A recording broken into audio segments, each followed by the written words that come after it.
All right, y'all, it's Live 101.5, The Morning Mess. How you doing? It's Joey Boy. Hi, Natasha Castles. And it's Anish. Anish, you're quite excited for our special guest. Why don't you introduce, buddy? All right. Ladies and gentlemen, 5 seconds of summer! Or en español, 5 segundos de verano. I'll take 2 of those. Salsa. Have you guys ever been interviewed in Spanish? Yeah. Yeah? All right, Natasha, you're on. Go. See what happens.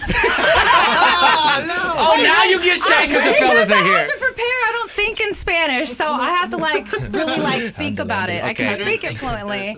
Fair enough. But you know what I mean? You guys speak pressure. other languages. No pressure. No. Okay. Well, let's try. Do you know, what was your first question in English? Or you know what? hold on. Anish, what was your first question? She'll transfer. My first question was, ¿Cómo están?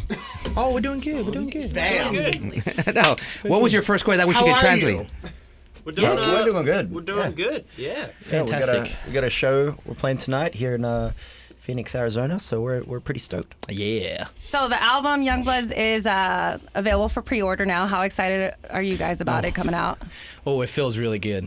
It feels really good. We're excited for this one. It feels like the most kind of exciting thing we've done yet for a band. We've been a band for 3 albums now, and this is This is the best one. the best one. So What makes it the best one for you guys, though? I think we've always been looking for something that we felt comfortable, that we had created a staple sound for this band to travel into its 20s, and we've always had the most incredible fans in the sense that this feels like we could really take it to the next level over the next couple years. So yeah, it's a good time for our band. What's your writing process when these albums? Are you guys all together? Are you guys all in your own little villas and your own separate islands, and you like text each other like, "Look, what about this idea?" Or like fly other people out? Yeah, we're all in separate villas. I'm with Richard Branson. Nice. On his island. No, we. Oh, I want his island.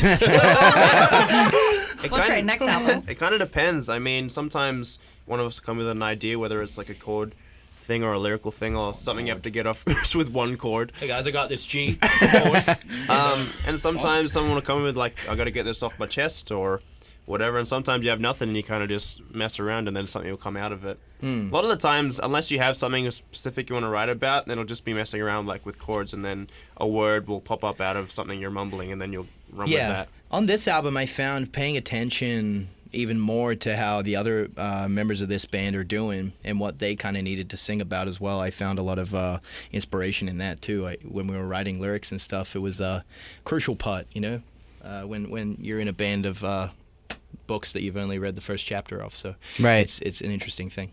Now, you guys have been together, you said now 3 albums now.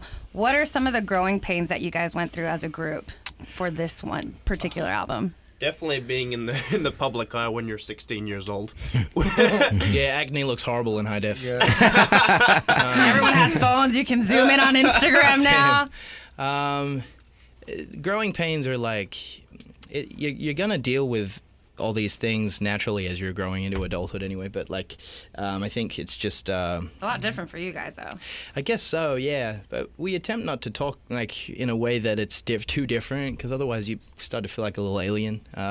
You don't want to feel like that, but there's definitely growing pains, but we overcome most things that come our way. That's why we're here and thriving. So Yeah. Any Alive and kicking. superstitions that you guys do before each album or recording? Like, do you get a new tattoo before each album, or? No, but that's a good idea. That is a good idea. You said something interesting the other day that I didn't realize. You said after every album is written, something happens, and you're like, oh yeah, we're done writing. Like this one, there was like a... Something terrible happens usually to me. What?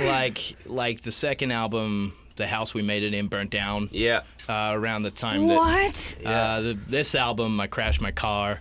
Oh. Like the week after we finished, my Success. life has crazy bookmarks. That Right. It's just like, this is done. Dude, it was like, This yeah, is because done. there was fires in Los Angeles, and only a few got to the actual Los Angeles areas, more out of the city, like in Ventura and stuff. And there was only 6 houses that burned down, in Bel Air, and one of them was the one we made the second album in and lived in as a band for ages. So Yeah. Dang, it what was really- happened after the first album?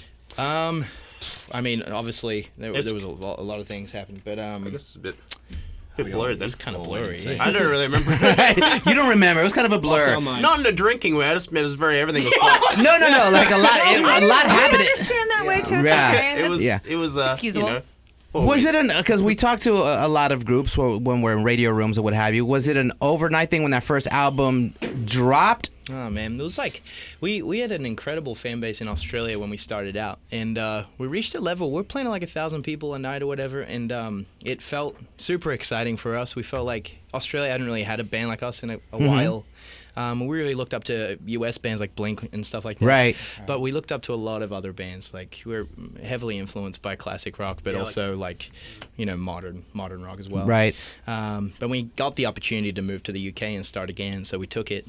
And then we ended up on tour with 1D, and then we ended up doing our own big tours, and then we did this, and that, and now we're here. It was crazy. Yeah, it was odd because we started in Australia, then started again in the UK, and then started again in the US, and then it kind of spread everywhere from there. It was kind of how it works for groups. Like right. You attempt to push the wave a certain direction, and hopefully it goes that way, So our best bet at coming over to the US was moving to the UK rather than trying to get here from Australia. Okay. Not transport-wise, career-wise.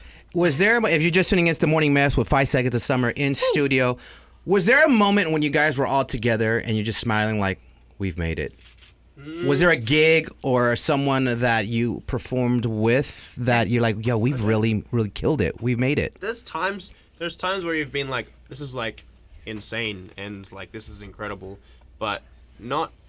I think where a lot of people go wrong is that where you get to that point and you're like, okay, we've made it, because you kind of have to almost tear it down and start again every album anyway, and you're in this as your last show or your last album. I think when, since the beginning of our career, we were always like pushing, like, the sky is the limit for us.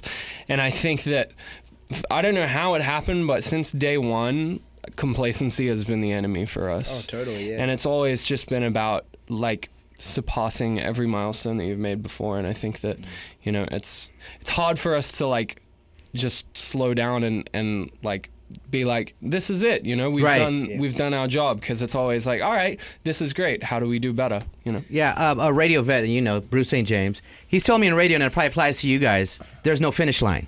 Nope. Yeah. There's no finish line at all. You just keep running, right? You just keep making new goals for yourselves, right? Yeah. Also, if you develop a complacency, or you say you've made it at like 23 years old, I think like that's It's way too young. You're too young, and that's like damn, end of the road. Yeah, already. maybe if you got like a wife and 10 kids or something, you're like, all right, I can chill out a 10 bit kids now. down the way. I don't know. I mean, I'm headed there. Yeah. Even then, I don't think there would be a point. Like there'd be something else. Like there'd be songwriting where I'd be like, I can write better than I've written before. Also, it's red pill, blue pill stuff. Like, right. Which direction of life do you want to take? Do you want to have a real life and have kids and stuff? Which pill did we take important. on this album? Red or blue? I don't know what the pills do again. Was it the blue one that was crazy, or was it the red one? How did we get to a Matrix metaphor? I'm trying to quote Jay-Z right now. I want to hang out with Morpheus. One is the Morpheus pill. Yeah, that's awesome. You mentioned, touring with big groups like One Direction and whatnot. We know the guys are kind of just all doing their own things now. Is that something that's ever come up in conversation between you four? I think that's part of our journey too. Like, in a band, you have a band that play instruments as well. You have all these influences that you can dip into, and there's points in your career where you can dip into them because it'll work. And I think I'm still consistently fascinated with, the rest of the band that I'm in. Right. So I think the minute you're kind of like we have nothing to offer each other as artists, then I think we would part ways. But like we haven't reached that point at all. So round of applause for live musicians, by the way, man. That's one thing when we all got together too. We all were getting to know each other. Was we all love live music, so we go to concerts when there's a live band and so like we appreciate that. Let's go down the line. Who's your biggest influence of your career being real musicians? It goes back for me to just my brother and sister's dad. He was just a drummer in a band at like a pub. Oh, right on. and our world was flipped on its head in the sense that we get to play stadiums and stuff like that eventually, but yeah, it's just kind of the small things, man, because it's a twist of reality when you get to a level like this and you get to play to people for real. Okay, biggest influence? Oh, I got nothing right now. You go. I can't think. It's so hard. The biggest influence, it kind of changes constantly for me. I mean, right now I'm listening to a lot of Nine Inch Nails. Okay. To, Yes. Like, other spectrum like Charlie Puth and then like Jaco Pastorius. Like, it's like all over the place. You got a 'cause- playlist or something? Yeah, you got. Can you send that play? We heard Blink 182. Yeah. Yeah. But they're childish for us now. Like, not in a way that their music is just like, we want to do something great in our own way. And if you just copy people and like try Right. to imitate what they did, it just, how far can you get? Yeah. So, you know? Yeah. Oh, I don't know. I'd like to think about like Australia. There's not a lot of Australian bands that kind of get out and do something great. So I think NXS are always gonna be that kind of like, you know. You in give the me back of that. my You mind. give me that NXS vibe. Thank you. Yeah. So, yeah, I mean them and like Jet and like I don't know. Get very like Empire of the Sun, like that. yeah, like those kind of those people that come out of Australia and do something really great is rare. So it's, you know, there's also, you know, there's all those bands growing up like Blink and Green Day and all that. You Awesome. don't grow out of that, but you kind of want to, you know, do your own thing. I think that's why we're so proud of the third album and why we're here and working so hard still, because it's the best thing we've ever done. What groups are you guys proud of here? Yeah, what do you got? Ooh, well, Beyonce. I mean, she's a whole thing in itself. What about Arizona? Arizona, I'm super proud of the Morning Mess. I mean, Thank you. I appreciate proud that. of what I do we play a do. main triangle. Thank you so much. I play lead vocal. Fellas, guy. thank you so much for carving out. And we know you're crazy busy, and we have a lot of fans of yours here in Arizona, and they're waiting in the conference room to meet you guys. Thanks. We're gonna have a big conference. Yeah, you're over the The conference. summit. Yeah. So the album, one more time, the album. Yep. Yeah, June Young. 22nd, Young Blood. Pre-order now. Pre-order now. Pre-order Want now. your backs out? Getting spins. Youngblood's out too. Young Blood, the title track you get if you pre-order the album. Get the deluxe version. But It's a deluxe. Oh yeah, we come back. Where are we playing? When we come back in October. Yes. Comerica? America. October When is it? 11th. October America's 11th. are you just saying America in the corner? We're playing in America. Where are we playing next year? America. We're going to America. This October in America. Comerica. Yes. It's Comerica. Yeah. Sometime in October we're playing America. Perfect. It's my birthday that week, so I'm inviting you back for my birthday. Joey wow. Boy's birthday bash. Wonderful. I present 5 Seconds of Summer, ladies and gentlemen. you. Yeah, We'll Libra be Fest. Let's do it. Fellas, thank you so much again.